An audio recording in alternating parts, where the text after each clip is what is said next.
دماغ پر نقش کرتے ہیں۔ اگر ہم یہ چاہتے ہیں کہ ہمارے بچے باقیدار بنے، ہمارے بچے بااخلاق بنے، ہمارے بچوں کی تربیت اسلامی تربیت ہو، ہمارے بچوں کی نشو و نما اسلام کی طرز پر کی پرورش ہو، تو سب سے پہلے گھر میں رہنے والے افراد کو اپنی زندگیاں بدلنی ہوگی، اپنی زندگیوں سے بے غیرتی، بے حیائی، بے روی کو چھوڑنا ہوگا، ورنہ یاد رکھنا ہماری آغوش میں پلنے والی اولادیں بے حیائی کے ساتھ باحیا نہیں بن سکتی۔ جن ماؤں کی آغوش اور جن ماؤں کی گودیں بے حیا ہو چکی ہو، اور جن باپ کی آغوش آوارہ ہو چکی ہو، اور جن گھروں میں حرام کے لقمے آتے ہو، اور جن پیٹوں میں نشہ جاتا ہو، ان ماحول میں پلنے والی یہ معصوم نسل کبھی بھی انقلابی نسل نہیں بنا کرتی، اور کبھی بھی دین کی داعی نہیں بنا کرتی، اور کبھی بھی شریعت کی محافظ نہیں بنا کرتی۔ اگر تم اور میں یہ چاہتے ہو ہمارے مر جانے کے بعد ہماری یہ اولادیں ہماری قبروں پر آ کر کچھ پڑھ سکے، ہمارے مر جانے کے بعد ہماری یہ اولادیں ہمارے لیے ایصال ثواب کا ذریعہ بنے، ہمارے لیے ذریعہ مغفرت بنے، تو نبی رحمت صلی اللہ علیہ وسلم نے ارشاد فرمایا اذا مات الانسان انقطع عنہ عملہ الا من ثلاث، جب انسان مر جاتا ہے تو اس کے سارے رشتے ناطے ٹوٹ جاتے ہیں سوائے 3 راستوں، سارے راستے بند ہو جاتے ہیں سوائے 3 راستوں۔ اب نماز نہیں پڑھ سکتا، اب روزہ نہیں رکھ سکتا، اب ایک مرتبہ بھی سبحان اللہ قبر میں نہیں کہہ سکتا، لیکن نبی کہہ رہے ہیں، روایت میں ہے جب انسان مر جاتا ہے اذا مات الانسان انقطع عنہ عملہ الا من ثلاث، مگر 3 راستے مرنے کے بعد بھی کھلے ہوئے رہتے ہیں۔ پہلا نبی رحمت صلی اللہ علیہ وسلم نے فرمایا صدقۃ جاریہ، سب کہہ جائے گا، مسجد بنوا دی، مدرسہ بنوا دیا، مسجد میں کوئی کام کروا دیا، کسی یتیم کے گھر پر چھت ڈال دی، کسی بیوہ کو سہارا دے دیا، کسی کے گھر کے چلنے کا ذریعہ روزی کا راستہ تلاش کر کے دے دیا، صدقۃ جاریہ۔ نمبر 2 پہ فرمایا علم ينتفع به، ایسا علم چھوڑ کے مرا جس کے ذریعے سے دنیا اور خلق خدا نفع اٹھا رہی ہے، کہ خود عالم بنا، اپنے بچوں کو عالم بنایا، حافظ بنایا، یا کم سے کم خود نہ بنا، بچوں کو نہیں بنایا، تو کم سے کم جو بن رہے ہیں ان کی مدد کر دی، یا کسی دارالعلوم میں کتابیں دے دی، یا کسی کو پڑھنے کے لیے دینی رسائل دے دیے، یا پڑھنے کے لیے بچوں کو قرآن کریم ہدیے میں دے دیا، یا مدرسوں میں بننے والے علماء کو تفسیریں دے دی، یا مفتی بننے والوں کو فتاووں کی کتابیں دے دی، یا دین کا جو علم جہاں سے ملتا ہے اس کا راستہ آسان کر دیا۔ فرمایا مر گیا جتنے لوگ اس کے پھیلائے ہوئے علم، چاہے ذات کی شکل میں ہو، تصنیفات کی شکل میں ہو، تعلیفات کی شکل میں ہو، یا کتابوں کی شکل میں ہو، فرمایا قبر میں ثواب آتا رہے۔ اور تیسرا فرمایا ولد صالح یدعو لہ، نیک اولاد جو والدین کے لیے دعائیں مغفرت کرے۔ نیک اولاد نبی رحمت صلی اللہ علیہ وسلم نے فرمایا جب دنیا سے جاتی ہے تو اللہ کے نبی صلی اللہ علیہ وسلم فرماتے ہیں کہ ایسی اولاد والدین کے لیے ذریعہ مغفرت ہے، رفع درجات کا سبب ہے۔ حدیث میں آتا ہے، روایت میں ہے کہ ایک آدمی کا جنت مقام بڑھا دیا گیا۔ اس آدمی نے یہ پوچھا ہے اللہ کہ میرا مقام کیوں بڑھایا گیا؟ میں نے تو نہ نماز پڑھی، نہ میں نے روزہ رکھا، نہ میں نے کوئی سبحان اللہ کا کوئی خیر کا کام نہیں کیا۔ حدیث میں ہے نبی اکرم صلی اللہ علیہ وسلم نے فرمایا دنیا میں تیرے بیٹے نے تیرے لیے استغفار کیا، اس استغفار کی وجہ سے میں نے تیرا جنت مقام بڑھا دیا۔ پتہ یہ چلا کہ یہ چھوٹے بچے ہمارے مغفرت کا ذریعہ ہے، ہمارے رفع درجات کا ذریعہ ہے، ہمارے یہ آخرت کا سامان ہے۔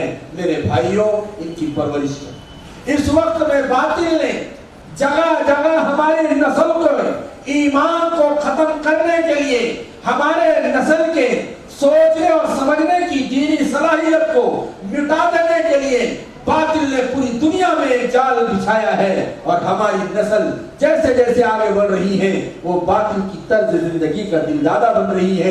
انہیں سادگی پسند نہیں ہے, انہیں مدینے والے نبی کا طرز زندگی پسند نہیں آ رہا ہے, ان کا لباس پسند نہیں, ان کا حلیہ پسند نہیں, ان کا چہرہ پسند نہیں. اس کی وجہ یہ ہے کہ جیسے جیسے یہ آگے بڑھ رہے ہیں تو ان کو تعلیم تو دین کی مل گئی لیکن تربیت ان کی بے دینی کے ماحول میں ہو رہی ہے. نتیجہ یہ نکل رہا ہے تعلیم دین کی ہونے کے باوجود بھی بے دینی والا ماحول ملنے کی وجہ سے میرے بھائیوں یہ دین پر جم نہیں پا رہے ہیں. ابھی دیکھو حال یہ ہے کہ نکاح کریں گے سنت طریقے پر اور بارات لے کے جائیں گے اغیار کے طریقے.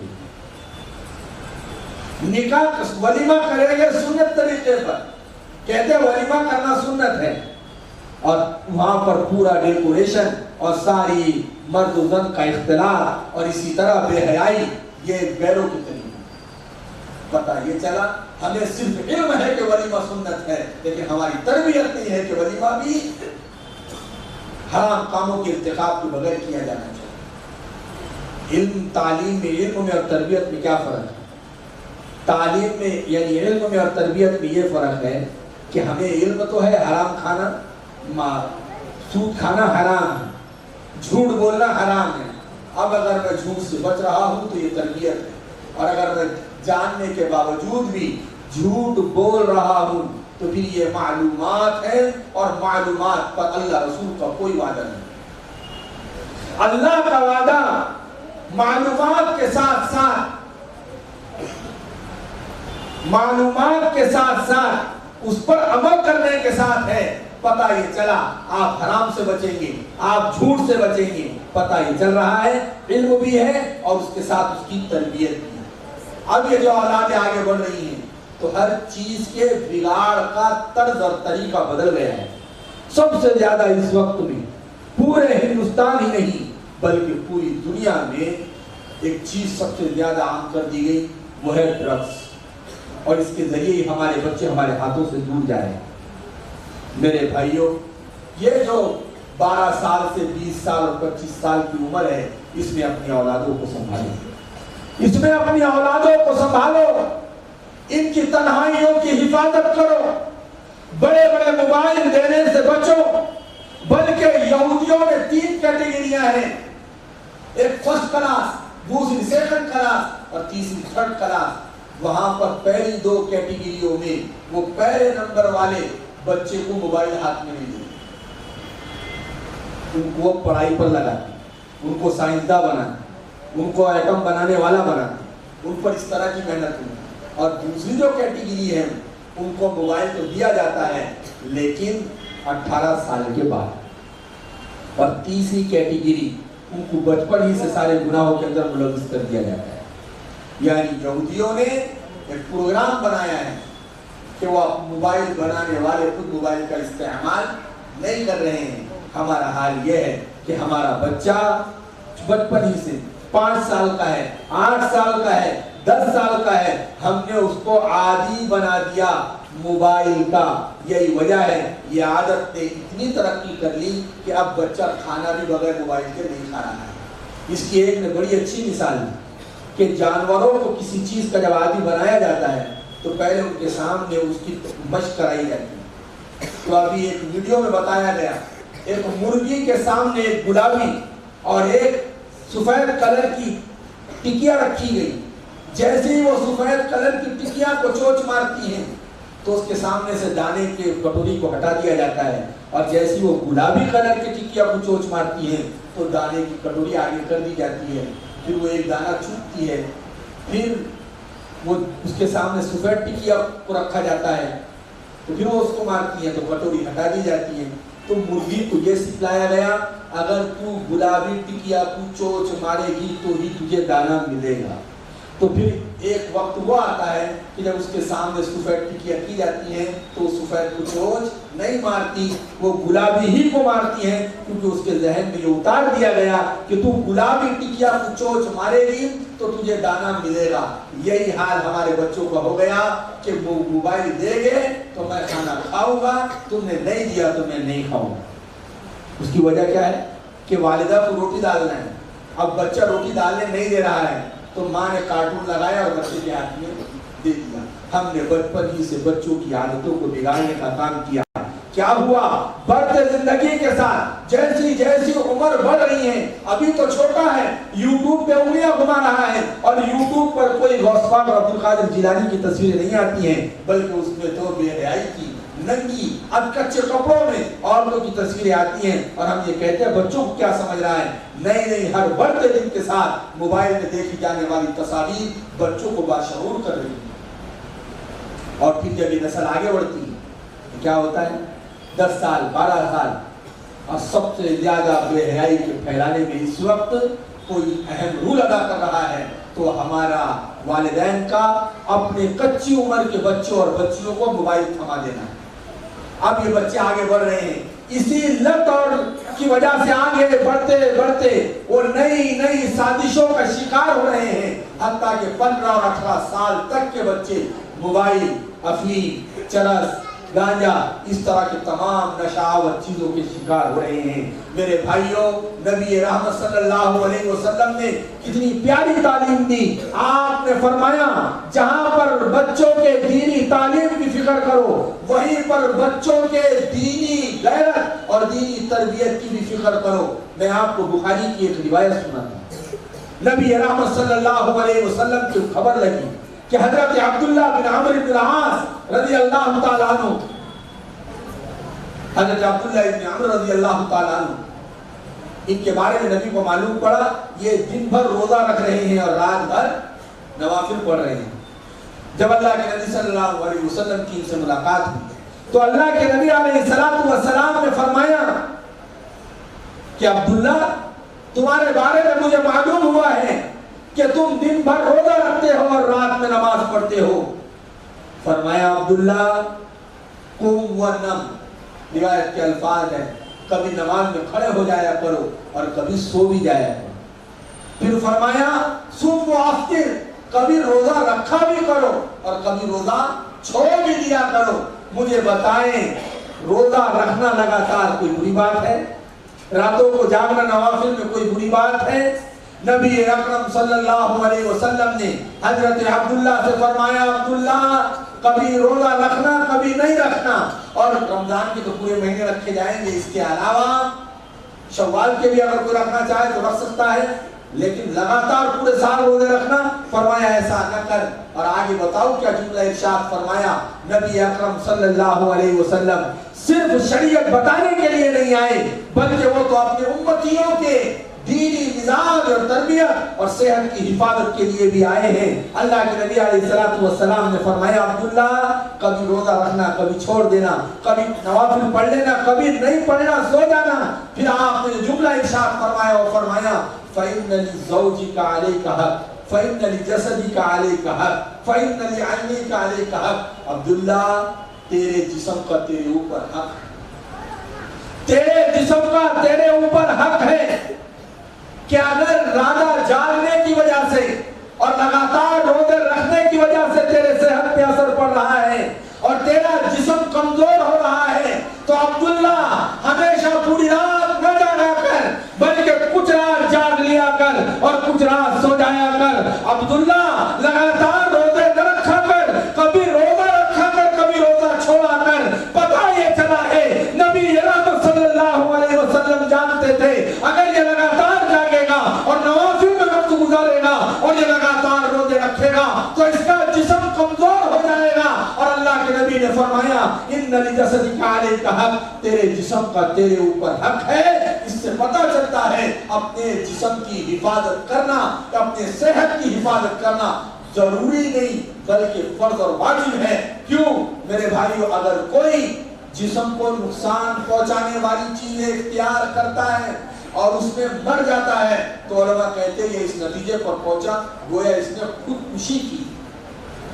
ایک آدمی کو معلوم ہے میں گٹکا کھاؤں گا تو کینسر ہوگا، اور اب تو حال یہ ہے کہ کینسر کی پوری میں خود لکھ کر آ رہا ہے تمباکو سے کیا ہوتا ہے؟ کینسر ہوتا ہے۔ لیکن ہم کو اتنی محبت ہو گئی تمباکو اور گٹکے سے کہ جان بھی دے دیں گے محبوبہ تیرے لیے، چاہے کینسر کے راستے سے۔